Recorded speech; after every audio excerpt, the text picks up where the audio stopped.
Good morning, students. Here is History Chapter 2, New Kings and Kingdoms. So, in this chapter, we will discuss about how kingdoms established and how new kings came into existence. So, here is one map of India. In it, Chamanas, Rashtrakutas, Palas, these are names of dynasties, and others are like Indraprastha, Kannauj, and Prayag, Banaras. These are names of places. Means names of dynasties are written in all capital letters, and the name of places are written first letter capital and others in small.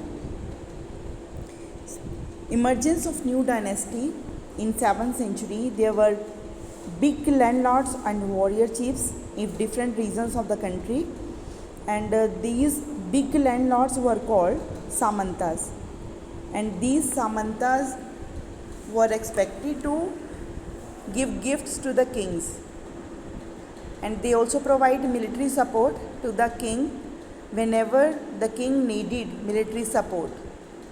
The Samantas, which gained more power and wealth, declared themselves Mahasamantas, and sometimes these Mahasamantas declared themselves independent from the present time ruler.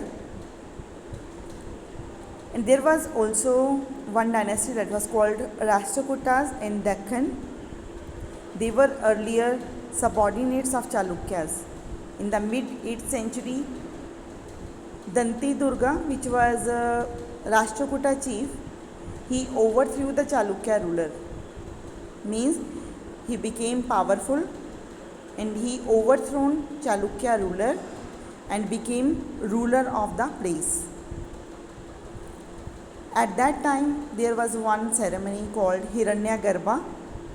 Hiranyagarbha was ceremony to become Kshatriyas, means persons who belong to other castes like Brahmins, Vaishyas and Shudras. They also can become Kshatriyas by doing ceremony of Hiranyagarbha.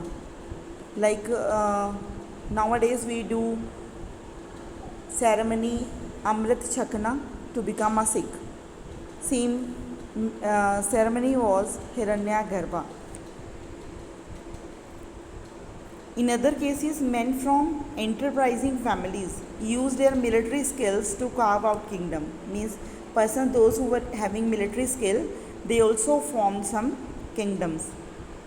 Examples are Kadamba, Mayur Sharman, and Gurjara Pratihara ruler Harish Chandra. They were Brahmins, but they gave up their Brahman traditions and become rulers of their empire. Administration in the kingdoms.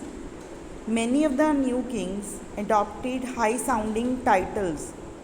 Means they become more powerful and declared themselves as Maharaja Dhiraja.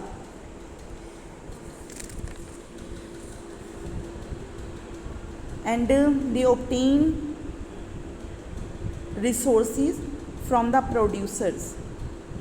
So who were the producers?